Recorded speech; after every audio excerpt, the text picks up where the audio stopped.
Les choix culturels de l'été pourraient être, Mathilde ? À la page, à la plage. Très bien, parfait, vous le faites super bien. Et jeudi, donc, place au théâtre, au spectacle vivant avec François-Olivier Nolorgue, Franck Dalma et Philippe Tesson. Philippe, on va commencer avec vous. Ouais. Que nous conseillez-vous ? À Paris. À Paris. Bah oui, d'accord, Paris. Parce qu'il n'y a plus rien. Bon, on va passer à Franck Dalma. Alors, C'est fait. si vous grattez un peu, vous allez déjà trouver un truc. Il y a presque plus rien. Il y a encore 2-3 petites choses jusqu'au 30 juillet, les 2 dernières semaines de juillet. En août, c'est vraiment le désert. Mais c'est compliqué là. J'ai pas l'embarras du choix. On sent qu'il a bien bossé avant de venir. Mais même, vous n'avez pas un truc à lui il y a souffler quand même. Non. Vous savez bien que je prépare mes effets. Même s'il y avait beaucoup de choses, même si j'avais l'embarras du choix. On tient plus là, Philippe. Non mais dites-le. Il y a un spectacle que je conseille vraiment fort et ça commence ce soir, ça va durer encore 15 jours. C'est quoi ? C'est un Feydeau. Alors avec Feydeau, je peux difficilement me tromper, mais c'est un très bon Feydeau. Très très très bien joué, qui est une reprise d'un spectacle qui a eu beaucoup de succès l'année dernière. En plus, c'est l'un des plus grands Feydeau. C'est La Dame de chez Maxime. C'est formidable. Dans une mise en scène d'un type qui s'appelle Jean-François Sivadier, qui est très bon, dans un théâtre qui est assez curieux, qui s'appelle le Sylvia Montfort. Ça s'appelle maintenant le Montfort Théâtre. Un truc qu'on ne voit pas très souvent, mais c'est assez pittoresque. C'est du côté des anciens abattoirs de la Villette. En même temps, je fais un petit peu de tourisme. De Vaugirard, les abattoirs de Vaugirard. C'est rue Brancion, à la Porte de Vence. C'est un joli théâtre. Et donc, ce soir, le Montfort Théâtre reprend pour 2 semaines un spectacle de l'Odéon qui s'appelle, encore une fois, La Dame de chez Maxime, qui est l'un des premiers grands vaudevilles de Feydeau. C'est-à-dire quand Feydeau a pris la maîtrise de lui-même, la maturité de son talent, il avait 30 ans, il a commencé à faire des grandes pièces, des grands vaudevilles, et c'est certainement l'un des plus réussis. C'est comme on sait, tout le monde sait à peu près ce qu'est Feydeau, hein, même les gens qui n'ont pas beaucoup vu, on sait que Feydeau, c'est le mouvement, c'est le rythme, c'est l'hystérie, c'est la cavalcade sur le plateau, avec des intrigues très très compliquées qui enchaînent, des enchaînements d'intrigues, des quiproquos, des malentendus, des choses comme ça, qui aboutissent à une espèce de cataclysme, de tremblement de terre théâtral et familial en même temps, puisque c'est un théâtre très, très social. Bon, voilà, je conseille ça. Une troupe merveilleuse, une fille que peut-être vous connaissez, qui s'appelle Nora Krief, qui a commencé dans la chanson, la variété, le musical un peu haut de gamme. Nora Krief, c'est une chanteuse-actrice. Elle joue le rôle de la Dame de chez Maxime. Vous savez, c'est dans La Dame de chez Maxime qu'il y a cette fameuse réplique. Et allez donc, c'est pas mon père.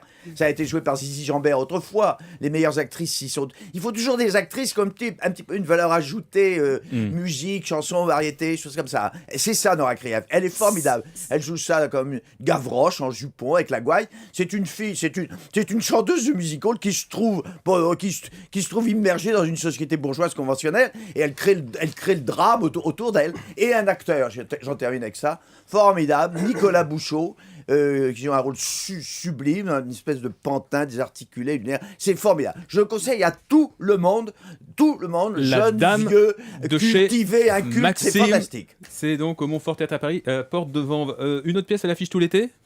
Non ? Oui ? Oui, vous voulez bien nous en parler ? Un petit truc, tout à fait un genre différent, au Café de la Gare, mais on est toujours dans le mouvement, dans la gaieté, dans la légèreté, mais la légèreté de qualité.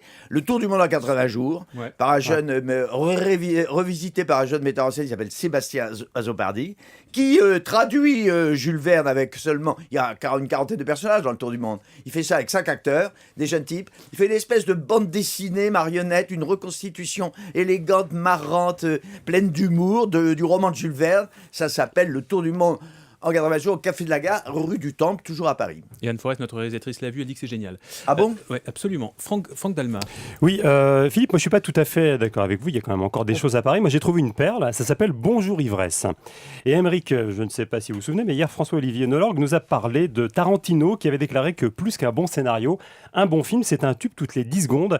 Eh bien c'est sans doute aussi l'avis du metteur en scène de cette pièce Bonjour Ivresse qui rend un hommage appuyé au tube des années 80. Ah, ça c'est une pièce pour moi alors. C'est une pièce pour vous, Émeric, Jackie absolument. Ginette. Et des tubes comme ça, et il y en a des dizaines dans Bonjour Ivresse. Les textes et les musiques de Jackie Quartz, de Désirless, de Lio, et oui, même Lio, servent de base et d'illustration à cette histoire d'adolescent biberonné à la musique des années 80-90. Alors qu'est-ce qu'un adolescent ? Ce sont ces jeunes adultes qui n'arrivent pas à sortir de leur adolescence et à se lancer dans la vie. Alors Bonjour Ivresse, c'est l'histoire d'un type, il est gay, il vit à Paris, mais il pense avoir plus ou moins raté sa vie. Il a une bonne amie, alcoolique mondaine, qui ne rêve que de le mettre dans son lit. Et puis il a une sœur aussi, coincée, de chez coincée, pour laquelle il éprouve une grande culpabilité parce qu'il lui a piqué son mec il y a 15 ans. Et ce mec va ressurgir sous les traits d'un go-go dancer. Alors oui, je sais, vous me regardez d'un air très dubitatif, Philippe, ça fait pas envie comme ça. Et pourtant, c'est vraiment très Si, bien. Philippe est intéressé, C'est on vrai le voit. Vous allez y aller ? Il a les lunettes qui frémissent. Non, mais je l'ai pas vu, mais je connais la Vous pièce. connaissez la Non, pièce, c'est ouais. très bien. C'est Voilà, pas elle a mal. été créée il y a D'accord. quelques mois au mairie et là elle est Absolument. reprise au théâtre Rive Gauche et c'est aussi pétillant que du snap. I've got the power. Eh ouais, Snap, ça fait aussi partie de la BO, enfin de la BOP, la bande originale de la pièce. Hein. Moi j'aime bien, franchement. Pourquoi ça vous plaît ce Ben, spectacle moi j'y allais à reculons parce que je me disais ça va être super mauvais. Avignon ne nous a laissé que les miettes d'un théâtre low cost et pourtant je trouve que c'est du boulevard moderne, générationnel et puis on est bien loin de la cage aux folles qui est quand même un peu datée même s'il sera repris au mois de septembre. C'est frais, c'est percutant, c'est joyeux. Le comédien principal avait été également l'auteur d'une autre pièce qui s'appelait Les homos préfèrent les blondes, qui avait fait un carton et puis les trois autres comédiens se donnent à fond et ce qui est très drôle c'est qu'il y a un comédien qui n'en était pas un il y a 15 ans, Franck Delay, c'est son nom, c'était ça.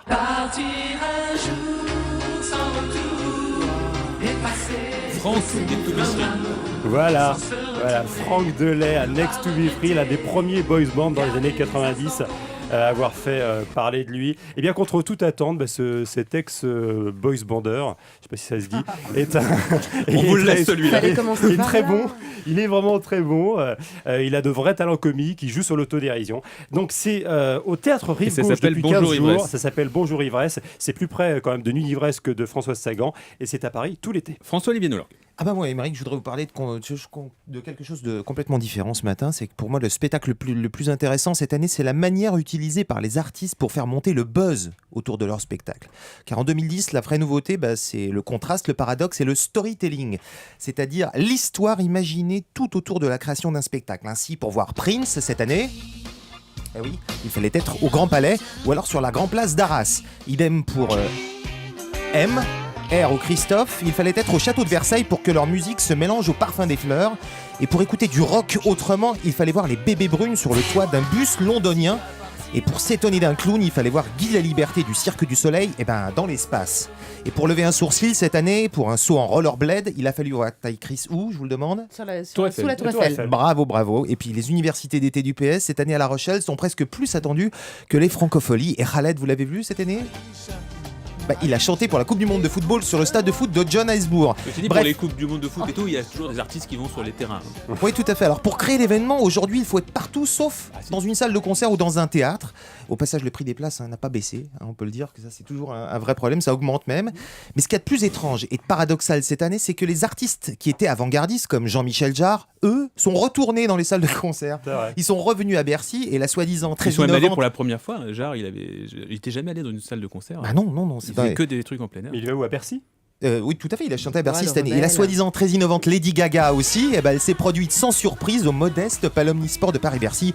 Alors, chers amis, la question que je vous pose ce matin, qu'est-ce qui compte le plus aujourd'hui ? C'est le contenant ou le contenu ? Je suis sûr que Philippe Tesson a un avis Philippe. là-dessus. Non, c'est pas un avis, mais je voulais donner une information. D'ailleurs, peut-être tout le monde est au courant autour du plateau. Vous savez où il faudra aller l'an prochain pour voir Johnny Hallyday ? Non ? Au théâtre. Oui, Ah oui. si, absolument. Ah, tout à fait, Ouais. oui. Il va au théâtre Édouard Ouais, VII pour jouer une absolument. pièce de Tennessee Williams. C'est vrai, ouais. C'est le phénomène, c'est le même problème, c'est le même phénomène. Ouais, donc ça change énormément. Alors, je voudrais terminer ça par quelque chose de très drôle, c'est que les neurobiologistes et les médecins sont formels. Pour la majorité des hommes, c'est le plaisir des yeux, et pour les femmes, c'est le plaisir des oreilles. Donc, C'est-à-dire. c'est-à-dire que Développez l'année quelques prochaine, vous instants. allez avoir des Donc, pour spectacles nous, c'est pour le les contenant. femmes uniquement. donc très musical. Et pour les hommes, ce sera justement dans des lieux incroyables, avec énormément de sons et lumière et de visuels. Vous Voilà. voulez Moi, dire j'aime que la bien- société va être scindée en deux, une société Exactement. masculine, Très une nouveau. société féminine. Ça veut dire la On radio, n'ira plus ça en veut dire la radio conférence. pour les hommes et la télévision pour les femmes. Moi, j'aime bien le son, ça doit être mon côté féminin alors. Bon, on va voir. Je ne suis pas sûr que cette prédiction soit exacte, François-Olivier. Nous verrons. Merci beaucoup, les amis.